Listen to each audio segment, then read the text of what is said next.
I was born in Rochester, Minnesota when my dad was at the Mayo Clinic, but moved back to Houston when I was 2 when he joined the staff of MD Anderson Hospital.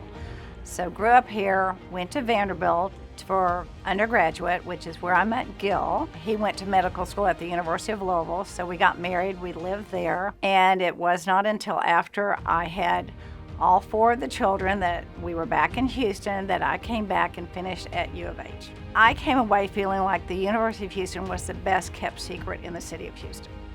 I am only here because our son Alex was recruited by Rainer Noble to play baseball. Rainer had been Alex's coach since he was 10, and so Rainer and I knew each other, so as a first-time head coach, he asked me if I would help him. So I helped Rainer and the program. We put on a golf tournament, which was very successful, and at that point in time, there was the Houston Athletics Foundation that did the fundraising for the University of Houston Athletics Department. They asked me if I would be on their board, which I agreed to do.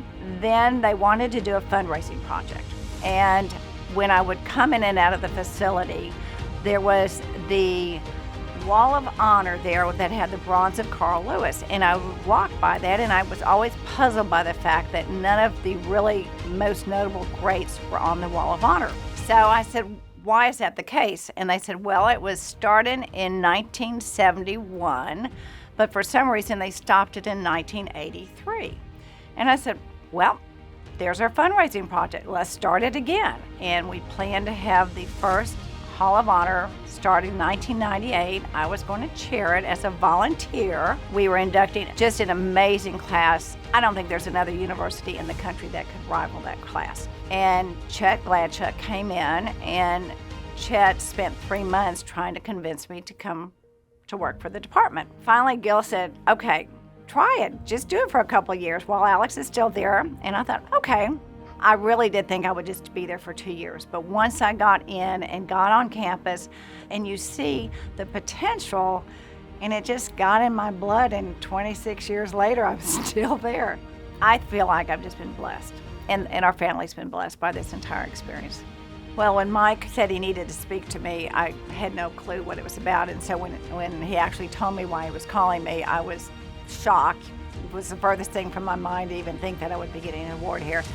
And I'm humbled and grateful, and it's a thanks to everybody that throughout the years that have made what we've done within athletics so successful. It's a thank you to all of them, because without their generosity, the support, everything that they have done, none of this would have happened. Well, I want to thank Alex for coming to the University of Houston, because without him having made that decision, I would not be here. And obviously, I have to thank Rainer for recruiting him. I would like to thank, obviously, Gil for putting up with all of my countless hours that I have been gone and away, and the rest of the family for being so supportive and enjoying all of the many wonderful moments that we've had together. And there are way too many wonderful people that I've gotten to know, that I've worked with, that have volunteered with me throughout the years. But a thank you to all of you. This really is not just my reward, it's all of yours as well.